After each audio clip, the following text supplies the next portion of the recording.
আসসালামু আলাইকুম প্রিয় দর্শক মণ্ডলী, দেখতে পাচ্ছেন আমি আজকে আবার কিছু সার মাখাচ্ছি। এখানে আমি 10 KG Bangladesh TSP, 5 KG DAP এবং 10 কেজি এমওপি এবং 10 কেজি জিপসার নিয়ে এর সঙ্গে থিওভিট, বিভিন্ন ধরনের ওষুধ, যে ওষুধের জন্য ঘুঘু পোকা বা মাজরা পোকা দমন হবে, 55 ইসি ট্রাইকোনিল এবং কার্বনডাজিম একত্রিত মিশিয়ে সেটা সুন্দরভাবে জমিতে ছিটিয়ে দিচ্ছি।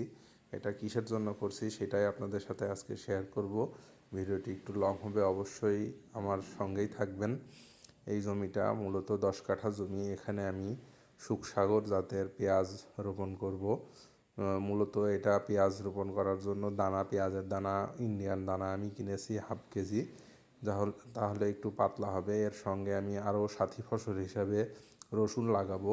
এই কারণেই একটু হালকা করে দিচ্ছি, যাতে পাতলা পাতলা হয়। সেজন্য বেশি ঘন করে বুনছি না। 1/2 কেজি দানায় এই 10 কাঠা জমিতে আমি বুনে দেবো ভালোভাবে। দেখতে পাচ্ছেন যে এই জমিটা প্রস্তুতের কাজ চলছে। ভিডিওটার সঙ্গেই থাকবেন, একটু লং হবে।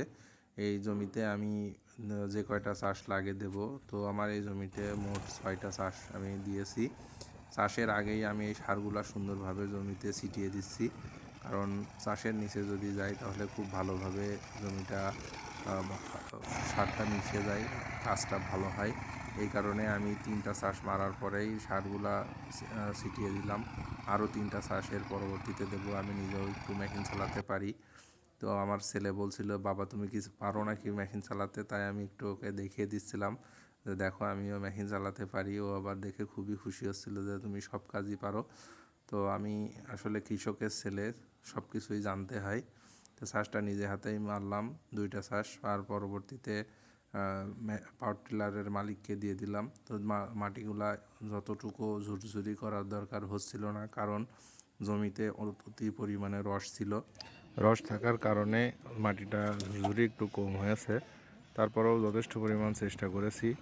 2টো চাষ মারার পরে আমি পুনরায় আবার ধানের খড়গুলা সুন্দরভাবে বেছে নেওয়ার চেষ্টা করছি, যাতে খড়গুলা ভালোভাবে চাষটা ভালোভাবে মারা যায়। তারপরে বাড়িতে এসে দানাগুলা পানিতে ভিজিয়ে দিলাম, কারণ এখানে আমি সেচ দেব না, পানিতে যথেষ্ট পরিমাণ রস আছে। এই দানাগুলা ভিজাবো মিনিমাম 24 ঘন্টা। তো আমি এটা মূলত 18 ঘন্টা ভিজিয়েছি। 18 ঘন্টা ভেজানোর পরে আমি এটা বুনেছি। এটা পানিতে সুন্দরভাবে ভিজিয়ে রেখে দিয়েছি। তো এখানে শুধুমাত্র দানায় যে দেবো তা না, এই যে দেখতে পাচ্ছেন লাঠি কাটছি, এটা কেন কাটছি, এটা 22 ইঞ্চি লম্বা করে এই লাঠিটা কাটছি। 22 ইঞ্চি পর পর আমি মূলত রসুন লাগিয়ে দেবো এখানে, কারণ সুখসাগর পেঁয়াজ আমি কখনো চাষ করিনি, এবারই প্রথম করছি। আপনারা আমার সঙ্গে থাকবেন, দেখবেন কেমন হয়। তো এর মধ্যে আমি রসুন দিয়ে দেব, কারণ 22 ইঞ্চি পর পর দিয়ে আর 5 ইঞ্চি পর পর যদি রসুনটা লাগাই তাহলে পাতলা হবে, রসুনটা ভালো হবে।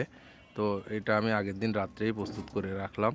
পরের দিন সকালবেলা আমি 3টা লেবার নিয়েছি, তাদেরকে দিয়ে আগে ধানের খড়গুলা বাছিয়ে নিচ্ছি, সাথে ঘাসগুলাও বেছে নিচ্ছি ভালো করে। এবং দেখতে পাচ্ছেন নাঙল নিয়ে এসেছি, তারপরে আঁকড়া নিয়ে এসেছি, মই নিয়ে এসেছি। ধানের খড়গুলা বাছার পরে আমি মই টানা শুরু করলাম। মই দিয়ে আগে সমান করে নেব। মই দিয়ে সমান করে তারপরে দানা বুনে তারপরে নাঙলে মারতে হবে। তারপরে রসুন লাগাবো, তারপরে আবার পুনরায় মই দিয়ে সমান করব। তো পর্যায়ক্রমে আপনারা আমার সঙ্গেই থাকবেন, সব কিছুই দেখতে পাবেন যে সুন্দরভাবে আমি মইগুলা দিয়ে নিচ্ছি, আর লেবাররা হুড়োগুলা বেছে নিচ্ছে। তারপরে মই দেওয়া সমান হয়ে গেলে দানাগুলো বাড়ি থেকে নিয়ে এসে আমি সুন্দরভাবে ছাই দিয়ে মাখিয়ে নিচ্ছি, কারণ এর সঙ্গে পানি ছিল, পানিগুলা যদি থাকে বোনা সহজ হয় না। দেখতে পাচ্ছেন জমি সুন্দরভাবে সমান হয়ে গেছে। এবার আমি পুরা জমিতে দানাগুলা সুন্দরভাবে বুনে নিচ্ছি। তো একবারে বুনলে তো পাত পড়তে পারে, আমি 3বারে এই দানাগুলো 3বারে বুনছি। এই 10 কাঠা জমিতে সুন্দরভাবে বুনে দিচ্ছি, যাতে কোনো রকম পাত না পড়ে। পাত পড়লে দেখা যাচ্ছে কোথাও পাতলা কোথাও ঘন এরকম হবে। তো এইগুলা সুন্দরভাবে এই কারণে বুনতে হবে, এটা খেয়াল রাখতে হবে যে আস্তে আস্তে ছাড়তে হবে। 1 মুঠ বেসন মিনিমাম 3 থেকে 4 বার ছাড়তে হবে, তা না হলে কোথাও বেশি কোথাও কম পড়ে যাবে। তারপরে খাওয়ার টাইম হয়ে গেল, আমি বাড়িতে যেয়ে লেবারদের জন্য খাবার নিয়ে আসলাম। এখানে বরবটি ভাজি এবং আলু ভাজি প্লাস ডাউল এবং মাছ ছিল। তাদের জন্য রুই মাছ কিনেছিলাম, রুই মাছ দিয়ে তাদের ভাত খেতে দিলাম। আমি প্রথম পর্যায়ে তাদেরকে পরিবেশন করে দিলাম।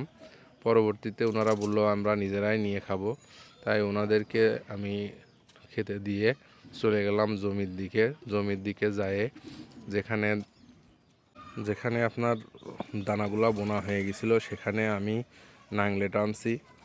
আড়ে দিঘে মানে দুইবার করে নাংলে টানিয়ে দিলাম। এক সাইডে টানা আগেই ছিল, পরে আর এক সাইডে আমি আবার টানছি। দেখতে পাচ্ছেন যে কিভাবে যাতে মাটির নিচে চলে যায় সেভাবে দিয়ে দিচ্ছি। তারপরে রসুনগুলা এনে রেখেছি, দেখতে পাচ্ছেন 22 ইঞ্চি পর পর সারি টানা হচ্ছে, টেনে এটাতে রসুন লাগানো হচ্ছে। রসুনগুলা লাগানো হচ্ছে 5 ইঞ্চি পর পর, 22 ইঞ্চি লাইন আর 5 ইঞ্চি পর পর এটা টানানো হচ্ছে। লাংলে টানার পরে এক গড় মই দিয়েছি, মই দিয়ে তারপরে এইটা সুন্দরভাবে সারিবদ্ধভাবে লাইন টেনে রসুনগুলো লাগানো হচ্ছে। তারপরে এই যে সমান করে দেওয়া হয়েছে। তো পরবর্তীতে আরও আপডেট পাবেন যে এই ফসলটা কেমন হয়েছে। এই যে এভাবে সুন্দর করে সমান করে দিয়েছি পরবর্তীতে। তো আমার ভিডিওটার সঙ্গে থাকবেন, কেমন হয়েছে অবশ্যই ফলো এবং সাবস্ক্রাইব করে দেবেন। ধন্যবাদ সবাইকে। আসসালামু আলাইকুম।